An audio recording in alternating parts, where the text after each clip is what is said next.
जय हिंद मेरे प्यारे साथियों। आपको अपने channel AR classes for army पर आपका स्वागत है। तो आज हम करने जा रहे हैं आर्मी जीडी का लाल किताब का सेट नंबर 6। तो देखिए पहला क्वेश्चन किस तरीके से, बस छूटने का जो समय है वो हमें दे रखा है 2100 बजे। तो देखिए जो समय जो होता है वो हमारा 24 घंटे के अकॉर्डिंग होता है। जब भी रात के 12 बजते हैं तो वहाँ पर 00 से स्टार्ट होता है, तो उस टाइम को हम बोलते हैं AM। और दोपहर के 12 बजे तक 11:59 तक तो ये रहता है AM। जैसे ही दोपहर के 12 बजेंगे तो तुरंत क्या हो जाता है 12 PM। तो इस तरीके से हमें ये ध्यान रखना है। तो 2100 बजे, तो 12 के बाद क्या 13 बजेंगे, 14 बजेंगे, 15, 16, 17, 18, 19, 20 और 21। तो इसके बाद हम करते हैं 12 के बाद 1, 2, 3, 4, 5, 6, 7, 8, 9। तो 21 पर कितने बजेंगे 9 बजेंगे। ठीक है भाई। और ये कब होगा रात को होगा। ठीक है, तो ये ध्यान रखना 2100 बजे का मतलब है रात के 9 बजे।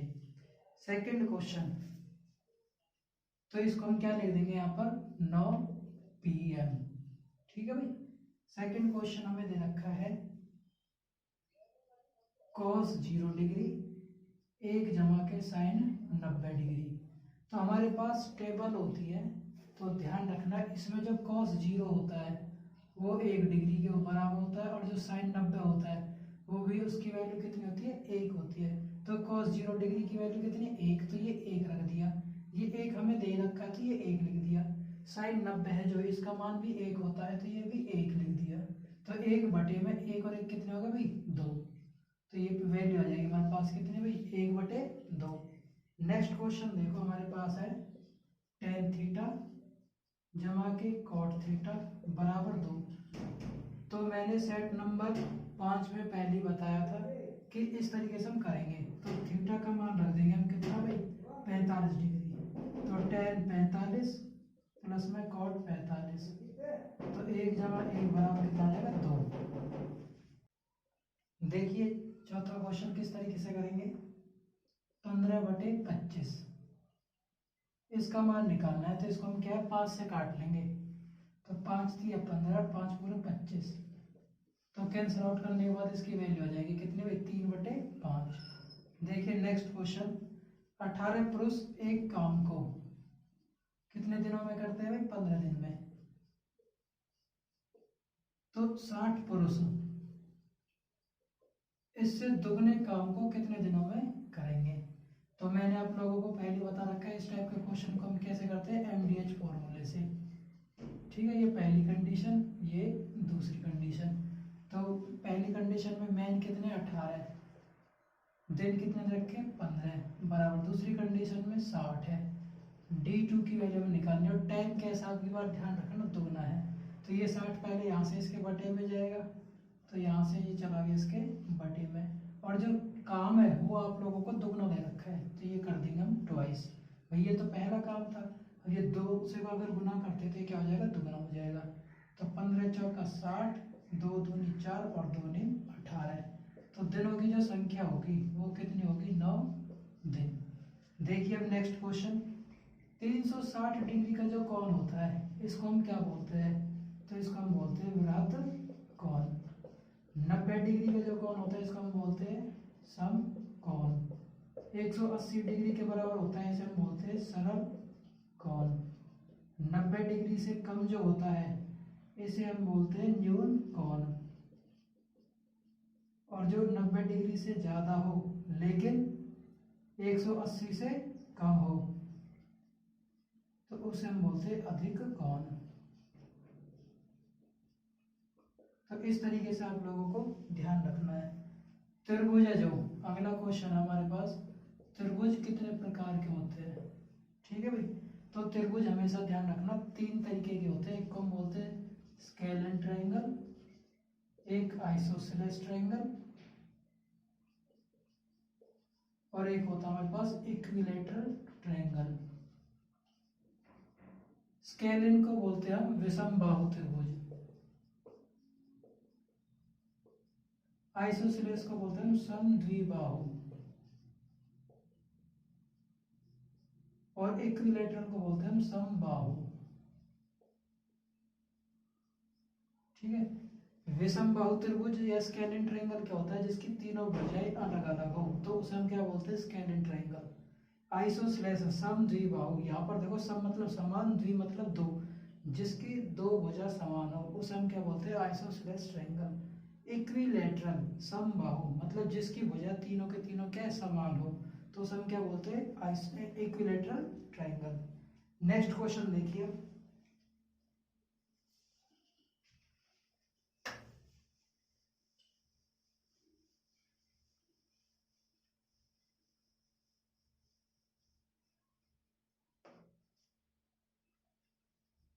पांच छात्रों की आयु दे रखी है हमें, 30, 40, 50, 60 और 70।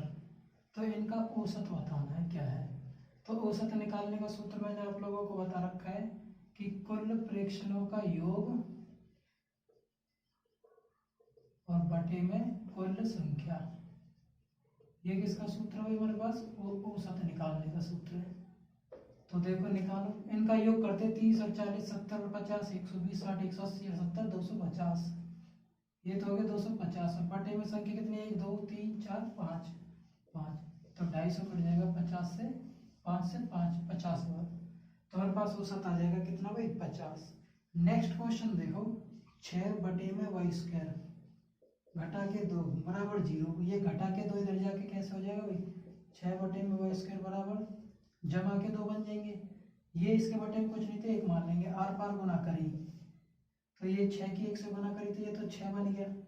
y की 2 से स्क्वायर करी तो ये 2y स्क्वायर, तो y स्क्वायर बराबर कितना आ जाएगा, 6। ये इसके गुना में तो बटे में चला जाएगा, 2 से 6 कट गया 3, तो y स्क्वायर बराबर आ गया 3। तो यहाँ से अगर मैं y की वैल्यू निकालूं, जब भी इस पे से वैल्यू हटेगी तो इस पे क्या चढ़ जाएगा भाई, रूट, और ये वैल्यू कैसे हो जाएगी, प्लस या माइनस। अब ये हमें ऑप्शन में दे नहीं रखे, तो हमारे पास सीधा आंसर आ जाएगा कितना भाई, y बराबर वर्गमूल 3। तो इस तरीके से हम करेंगे। देखिए नेक्स्ट क्वेश्चन,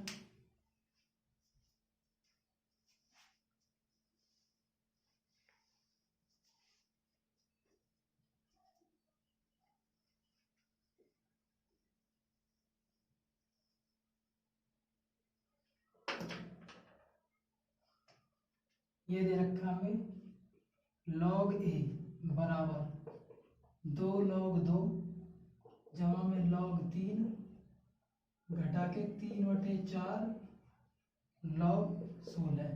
तो देखिए इसमें हम कुछ फॉर्मूले यूज करते हैं, जैसे मैं यहाँ पर आप लोगों को लिखवा देता हूँ, log m n अगर आ जाते हैं, दो क्वांटिटी अगर आपस में गुना में हो तो इसको लिखा जाएगा log m प्लस में log n। अगर ये बटे में हो log m बटे n, तो ये लिखा जाएगा log m घटा के log n। अगर ये log m की पावर n हो तो n आगे आ जाता है और ये log m हो जाएगा, ठीक है भाई। और log यहाँ पे भी बेस सेम है और यहाँ पर भी बेस सेम है, तो हमेशा ध्यान रखना इसकी वैल्यू क्या होती है भाई, 1 हो जाएगी। अब यही हम यहाँ पर यूज करेंगे। तो देखो किस तरीके से ये क्वेश्चन, ये log है तो हम यहीं पर रहने देते हैं, हम ये वाली साइड ले लेते हैं पूरी। तो ये तो आ गया 2 log 2 प्लस के log 3। अब यहाँ पर देखो 3/4 log, हम 16 को क्या लिख सकते हैं, 2 की शक्ति 4। भाई हम 2 को अगर 4 बार गुना करते हैं, 1 2 3 4, 2 दूनी 4 दूनी 8 दूनी 16, तो 16 मुझे मिल जाएगा। तो इसीलिए हम इसको क्या लिख सकते हैं, 2 की पावर 4। तो यहाँ पर मैंने लिख दिया 2 की पावर 4। अब दोबारा से इसको सिंप्लीफाई करते हैं, 2 log 2 log 3/4। अब देखो मैंने यहाँ पर आप लोगों को फॉर्मूला लिखवाया, जब भी log में m की पावर n हो तो n कहाँ है, आगे आ जाएगा। तो n की जगह पर यहाँ पर क्या है भाई, 4। भाई ये तो हमारे पास m है और ये वैल्यू क्या है, n है, तो n आगे आ रहा है और log के पीछे m की वैल्यू आ जाएगी। तो n आगे आएगा तो इसका मतलब गुना में तो हो जाएगा 4, और log और m में यहाँ पर है m की वैल्यू क्या है, 2। तो इस तरीके से हम कर लेंगे। अब ये मैं हटा देता हूँ। अब देखो ये 4 से 4 कट गया, तो और सिंप्लीफाई होके वैल्यू है जो हमारे पास वो बन गई 2 log 2 log 3 माइनस 3 log 2। अब देखो ये भी बेस में log 2 है और ये भी log 2 है, तो घटा के 3 और जमा के 2, तो घटा के कैसे बन जाएंगे, log 2। भाई घटा के 3 जमा के 2, जब हम इसको सिंप्लीफाई करते हैं तो घटा का एक ही तो आएगा, एक को लिखो मत लिखो, और साथ में बेस कितना रह जाएगा, log 2, ये आ गया हमारे पास, और साथ में है log 3। अब देखो ये log 3 घटा के log 2, log m घटा के log n किसके बराबर होता है, log m बटे n के।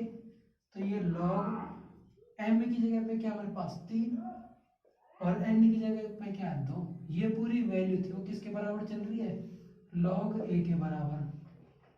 log से log कंपेयर किया तो यहाँ से जो a की वैल्यू है वो क्या आ जाएगी, 3/2, और यही इस क्वेश्चन का क्या होगा भाई, आंसर होगा। तो log वाले क्वेश्चन है, इनमें ये फॉर्मूले आप लिख लेना कहीं पर भी कॉपी में, ये टेक्निकल के पेपर में बहुत ही इंपॉर्टेंट है। ठीक है भाई, तो ये ध्यान रखना। आइए स्टार्ट करते हैं नेक्स्ट क्वेश्चन। एक समअष्टभुज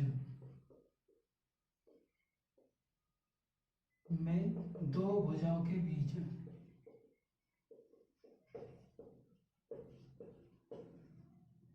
कितना कोण होता है।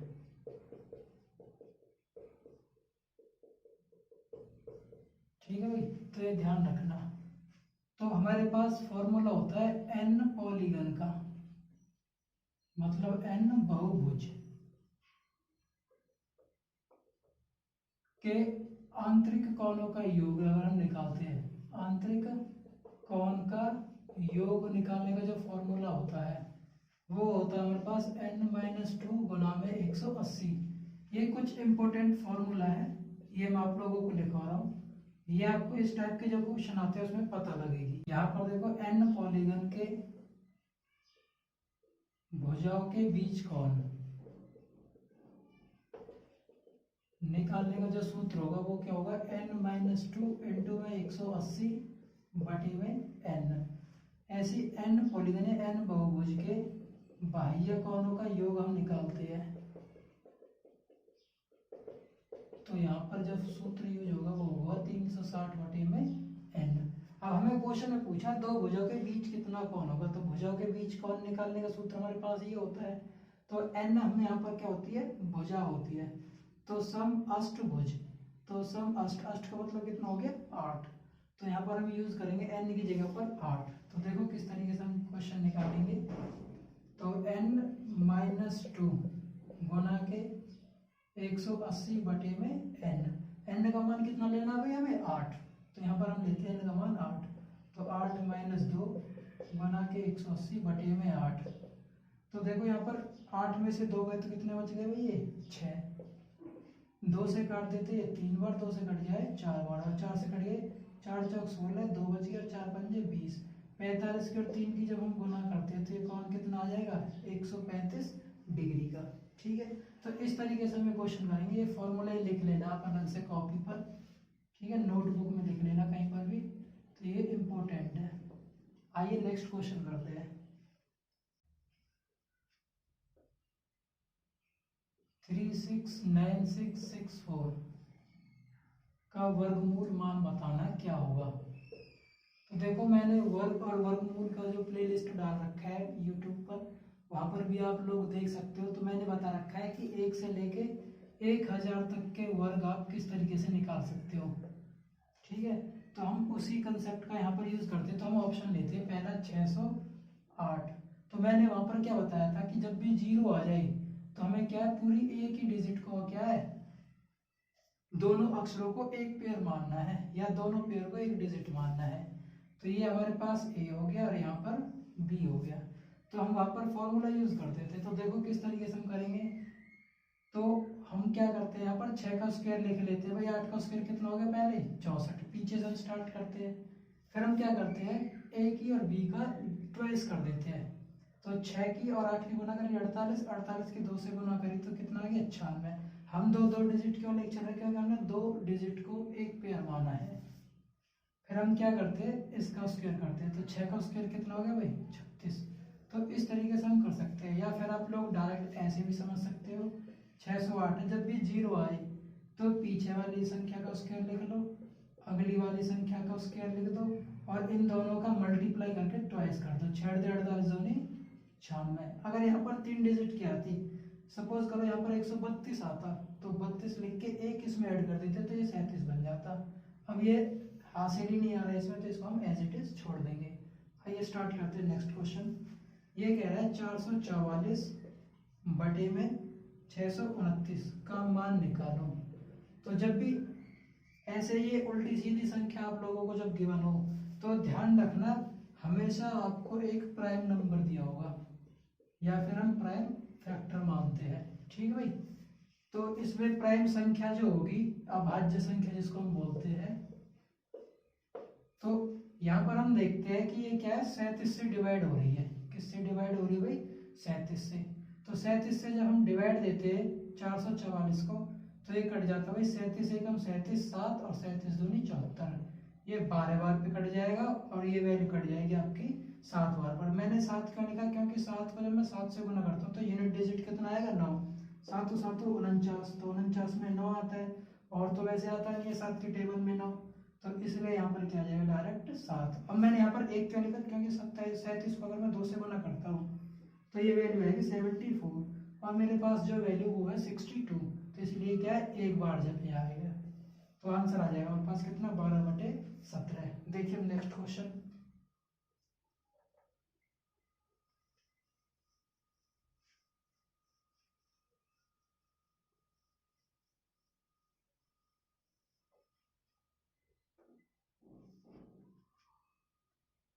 देखो नेक्स्ट क्वेश्चन है जो हमारे पास, वो है आयु वाला क्वेश्चन, और मैंने आपको सीधा बता रखा है, या तो हम ऑप्शन मेथड से करते हैं या फिर हम इसको बेसिक मेथड से करते हैं। तो दोनों तरीके से मैं आप लोगों को बता देता हूँ क्वेश्चन। तो हमने पहले ऑप्शन से करते हैं। ऑप्शन हमें ए दे रखा है भाई कितना? 34, 42, 44 और 45। तो देखो क्वेश्चन के स्टेटमेंट को वेरीफाई हम करते चलते हैं, क्वेश्चन के स्टेटमेंट को। तो ये लिखा हुआ है पिता है और ये इधर पुत्र दे रखा है। पिता पुत्र से दुगना है, अगर ये 1 है तो ये रेशो हमने मान लिया दुगना। 20 साल पहले, 20 साल पहले कंडीशन दे रखी है, ये तो भाई वर्तमान की बातें है। और 20 साल पहले अगर हम करते हैं तो पिता पुत्र से 12 गुना हो जाता है। अगर ये 1 है तो ये कितना हो जाएगा भाई? 12 गुना। तो कह रहा पिता की वर्तमान आयु बताओ। अब भाई मुझे एक बात बताओ आप लोग, मैं कहता हूं मेरी आयु मेरे पुत्र की आयु से दुगनी है। अगर मैं कहता हूं मेरी आयु 24 है तो पुत्र की कितनी होगी भाई? 12। भाई उसकी वैल्यू क्या हो जाएगी? मेरे से आधी हो जाएगी, क्योंकि मैं दुगना हूं तो उसकी क्या होगी? आधी। तो ऐसे ही हम यहाँ पर यूज करेंगे। तो हम ऑप्शन मानते पहले 34। अगर मैंने 34 पिता की मानी, यहाँ पर पिता की कितनी होगी भाई? और इधर पुत्र की लिख देता हूँ मैं। ये 34 मानी तो पुत्र की आधी होगी, कितनी हो जाएगी? 17। तो अब बात आती है 20 साल पहले की। 20 साल पहले इसकी तो वैल्यू होगी कितनी भाई? 14। लेकिन इसमें से माइनस करेंगे तो माइनस में कोई आयु होती है? आप लोग समझदार हो, देखो नहीं होगी, तो इसलिए ऑप्शन क्या हो जाएगा? गलत। अब हम लेते हैं नेक्स्ट ऑप्शन। हमने लिया भाई 42, तो पुत्र कितना हो गया? 21। 42 का आधा कितना हो जाएगा? 21। अब कह रहा है 20 साल पहले, 20 घटा दो दोनों में से, ये हो गया 22 का, ये हो गया 1 साल का। एक 22 का कितना गुना है? 22 गुना, और जबकि होना चाहिए कितना? 12 गुना। तो ये ऑप्शन भी क्या हो जाएगा? गलत हो जाएगा। अब हम ऑप्शन ले लेते हैं 44। तो पुत्र की कितनी हो जाएगी भाई? 22। 20 साल पहले ये कितने का हो जाएगा? 24 का, ये हो जाएगा 2 साल का। अब देखो 2 को अगर मैं 12 से गुना कर दूं तो 24 मिल जाएगा मुझे, तो ये 12 गुना बैठ रहा है। तो ये तो हो गया हमारा हिट एंड ट्रायल मेथड से, तो ऑप्शन सी क्या हो जाएगा हमारे पास? Correct answer. अब हम मानते हैं बेसिक तरीके से। तो बेसिक से कैसे करेंगे हम? मानव पुत्र की आयु, तो हम कैसे कर लेंगे इसको भाई? ये मान लेंगे x वर्ष। तो पिता की कितनी हो जाएगी भाई? ये हम वर्तमान मान के चल रहे दोनों की, तो ये हो जाएगी 2x। अब हम प्रश्नानुसार चलते हैं 20 वर्ष पहले। पुत्र की क्या हो जाएगी? 20 साल पहले कट जाएगी, तो x माइनस 20।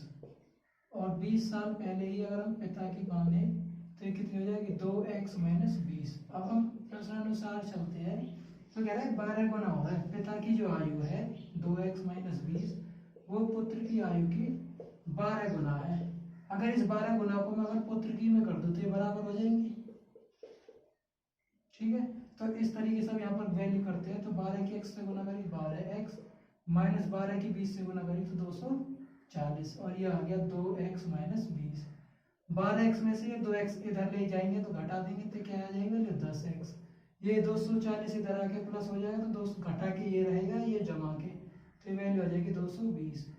10 से वैल्यू कट गई ये 10, तो x की वैल्यू आ गई यहाँ पर कितनी भाई, 22। और x मैंने किसकी मानी है भाई, पुत्र की आयु, तो पिता की कितनी हो जाएगी 2x। इस x का मान यहाँ पर इस पिता की आयु वर्तमान में रख देते हैं, तो पिता की आयु कितनी हो जाएगी 2, और x की जगह पे वैल्यू रख देंगे 22, तो यहाँ से वैल्यू आ जाएगी कितनी 44 वर्ष। और ये हमारा आ गया बेसिक तरीका। ठीक है, तो ये ध्यान रखना इस तरीके से। तो आइए लास्ट क्वेश्चन हम करते हैं। ये जो क्वेश्चन हमारा वो है रीजनिंग का। तो इसमें हमारे पास ये दिशा वाला क्वेश्चन है, दिशा से देखना, ध्यान रखना, मैं आप लोगों को बता रहा हूँ। ऊपर उत्तर होता है, नीचे दक्षिण, नॉर्थ, साउथ, इधर ये पूरब ईस्ट, और ये पश्चिम वेस्ट। तो हम जब भी स्टार्ट करते हैं इस टाइप के क्वेश्चन को, उसको सेंटर से स्टार्ट करेंगे। जैसे ये क्वेश्चन है तो हम सेंटर मान लेते हैं पहले इस तरीके से, यहाँ से वो स्टार्ट करेगी। तो रेणुका अपने घर से चलना शुरू करने से पहले पश्चिम की ओर, पश्चिम का भी ऐसे, तो ये ऐसे गया पश्चिम, कितना चली भाई 3 किलोमीटर, ये हमने चला दी 3 किलोमीटर। फिर कह रहा है वो उत्तर की ओर मुड़ती है, उत्तर कहाँ है भाई हमारे पास ऊपर, तो इसको आप ऊपर की तरफ मोड़ दो। और कितना चलती है 4 किलोमीटर चलती है, ये हमने 4 किलोमीटर चला दिया। अब इसकी पोजीशन यहाँ पर हो गई, यहाँ से स्टार्ट किया, ये यहाँ पर पहुंची। तो कह रहे रेणुका अपने घर से कितनी दूर और किस दिशा में है। तो बेटा देखो ये हमारे पास क्या एक समकोण त्रिभुज बन गया। तो हमारे पास ट्रिपलेट होते हैं, 3 4 के साथ क्या बनेगा 5 आएगा, या फिर हम पाइथागोरस प्रमेय यूज करते हैं।